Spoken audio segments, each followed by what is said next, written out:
Greetings, ladies and gentlemen, and welcome to this latest edition of Tales from Outer Space.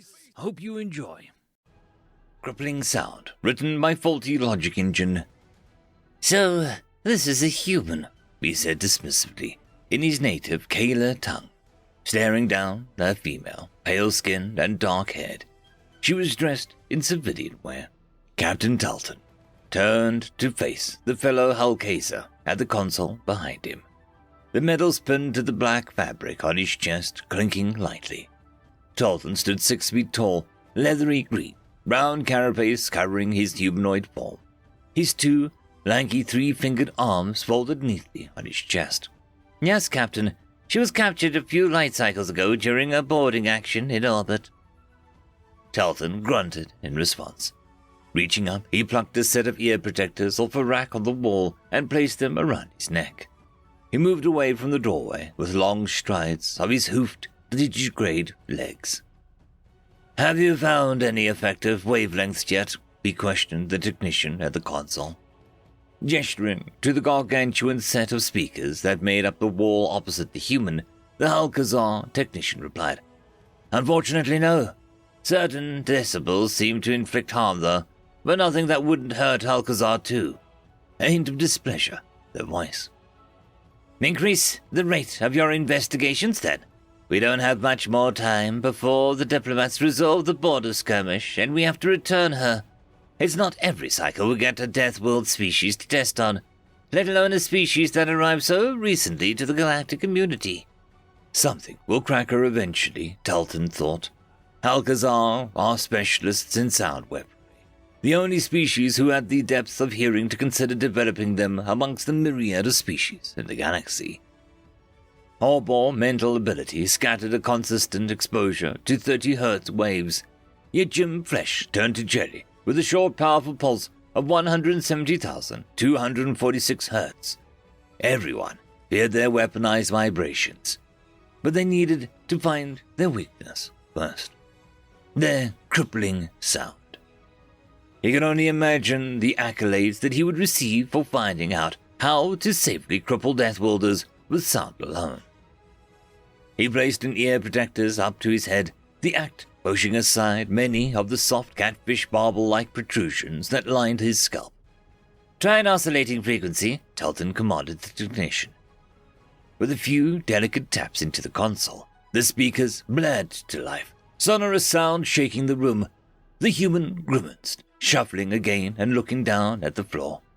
The beat resounded in the room for a minute, the human quickly adjusting to it. Her expression softened. Dalton sighed, noticing little difference in the human.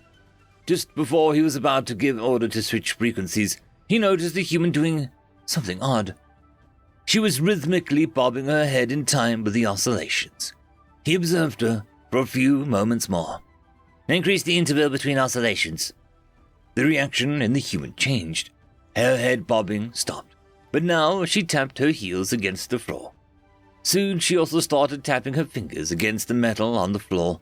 The fact that the finger tapping didn't match the rhythm of the oscillations had not escaped Dalton, or that she was moving her mouth. Her expression also changed from a slight frown to something approximating concentration. He gestured to the technician to reduce the volume. Dalton could then hear the human faintly speaking something. Whenever it wasn't gibberish or galactic standard. Swiping his hand swiftly to the right, instructed the technician to deactivate the speakers. The human looked up sharply. "Hey, I was listening to that," she complained, in perfect galactic basic. Dalton looked to the technician with befuddlement. "You didn't say that she could speak bass?" he asked the Kayla. The technician simply shrugged. "Didn't think she could," he replied. Dalton fixed his gaze on the human. "You wanted to listen to that?" he inquired in basic. "Yeah, I had an idea going. The beat was good," she replied with a hint of frustration in her voice. Never before had Dalton met a being interested in specific non-verbal sounds. Sure, plenty of species were indifferent to most sounds. Others found some sounds unpleasant, but an active desire to hear it? Never. Why?" he responded in disbelief. "I'm in a band, you see," she said. She started rolling her sleeves up to reveal an odd mark.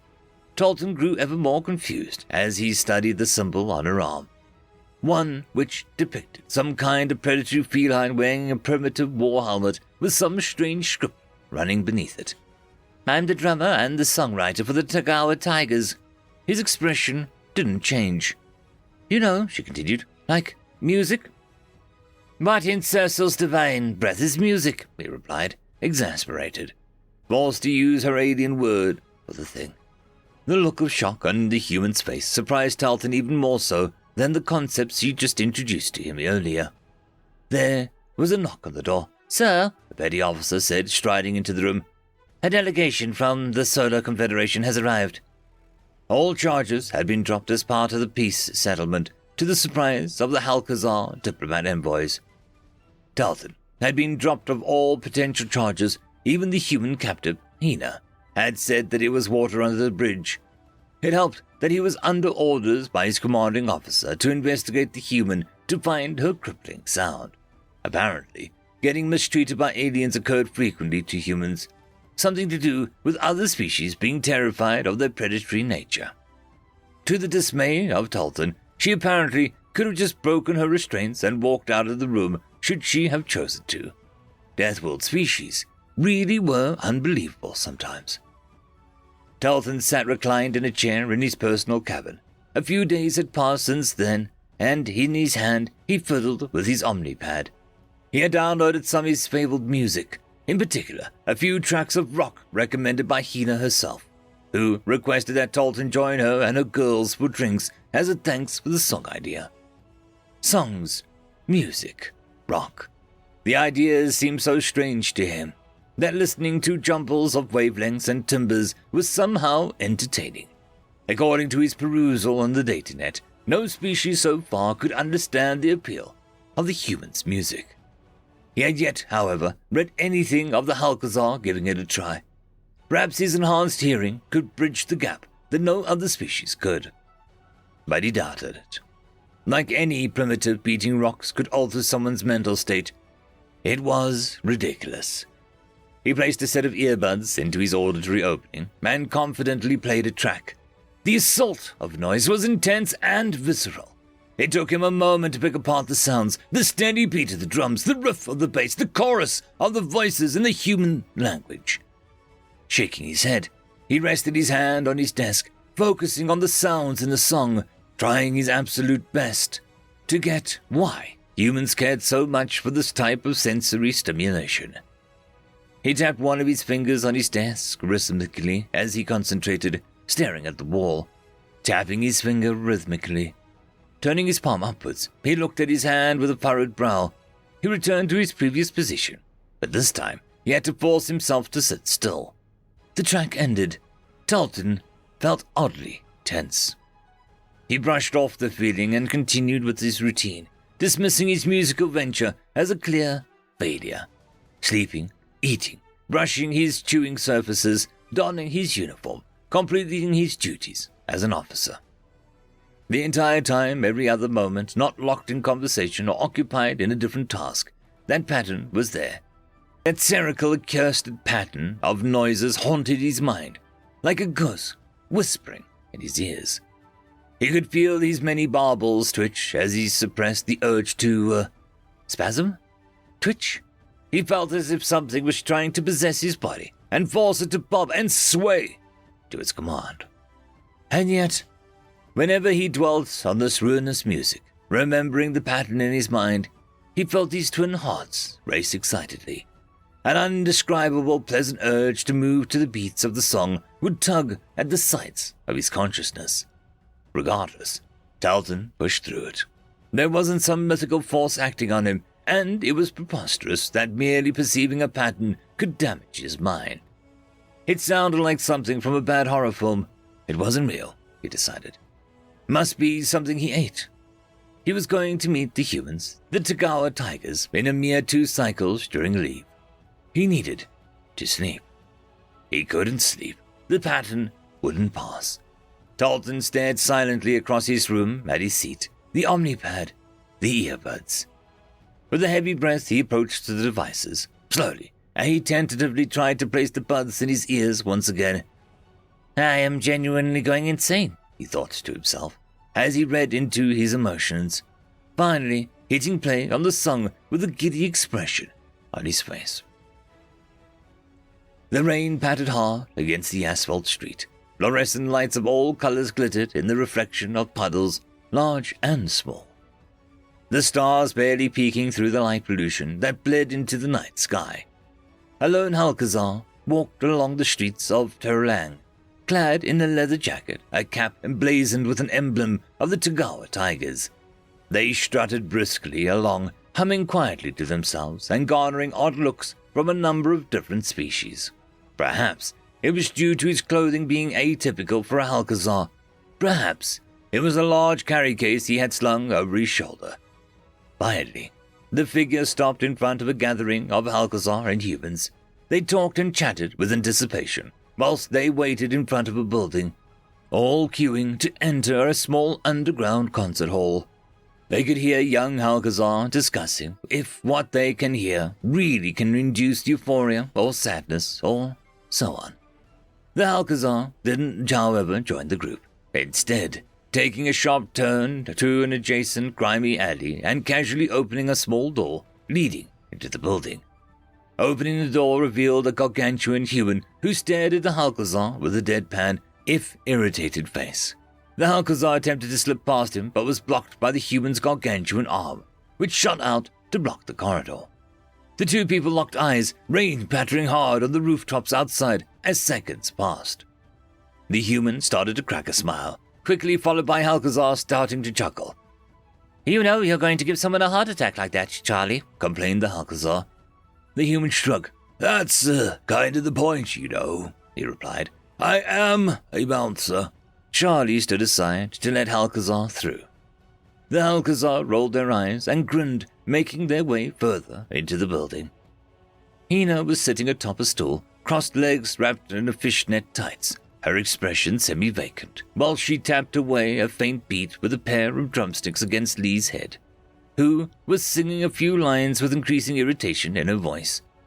Maria, wearing a patchy and torn blanche jacket, strummed on her bass guitar, the plucking of strings muted due to the absence of an amp. Lee's pierced lips scrunched as one smack of Hina was particularly heavy, causing her to spin around to face Hina with a scowl. Hina, in return, apologizing with a laugh. Turning back around, Lee noticed the approaching form of the Halkazar. "Oh, you're finally here, Talton," Lee exclaimed. "About time. I almost started without you," said Maria, her ebony fingers still silently playing the instrument. Talton carefully placed on the case on the wooden floor. He removed his cap and carelessly threw it aside before dropping to his knees. "Well, I want to take a break from being a super punctual soldier for once," he replied, opening the case. Maria raised an eyebrow. "You haven't been in the Karilli military for over 2 years. I think that's a mighty big break," she countered. Talton stood up, a shamisen in one hand as he ducked under the shoulder strap. "Have we decided what we're going to open with?" Talton asked the group, trying to avoid Maria's counterpoint. "I was thinking Kiss of Spring," Talton continued. "Apparently there's a lot of Halkazar kids that have never listened to music before. I think it would be easier to ease them into it." Lee shook her head. "No way. If they wanted something easygoing, they could listen to a Trans-American Symphony Orchestra touring the colonies," she said, dismissing the suggestion. "Let's blow some little minds, crushing waves. What do you say?" The group pondered for a moment, gauging each other's reactions. Talton smiled. "Crashing waves." They all replied in unison. Finally, Talton picked up his baccy from the case and started walking towards the stage, with the rest of the Tagawa Tigers following suit. "You know, you don't have to play a shamisen just because I suggested it way back then," stated Hina. Talton smirked, holding up his 3-fingered hand. "Find me a Halkazar-friendly guitar that isn't more or less a shamisen anyway." Talton kept walking. "Besides, I like how it sounds." As the group took their place on the stage, the crowd of attendees cheered mightily. Talton could feel the rumbling in his chest. His heart fluttered, soaking in the sound, and rehearsing mentally the notes he would be playing shortly. He looked at the gargantuan speakers beside him. What were the chances, he thought? There was a species in the galaxy other than humans who actually appreciate music. and I get the luxury of being one of them. "We ready?" called Hina to the band. The group nodded in return. Talton's marble stood on end, his right hand placed halfway up the neck of his instrument, the backy ready to start plucking the strings. He breathed deep. It would take all of his self-control to not dance around the stage like a madman once they start. The audience started to quiet down as they realized the performers were ready to start. Talton's expression stiffened. "By Cercial," he realized, "the humans found my crippling sound." Hina slammed her drumsticks together. 1, 2, 3, 4. End of story. I would quickly like to thank the Tier 5 members, Marky, Cam Maxwell, Caspar Arnolds, Oakfield, Lord Azrakul, and it's difficult to pronounce. Thank you very much.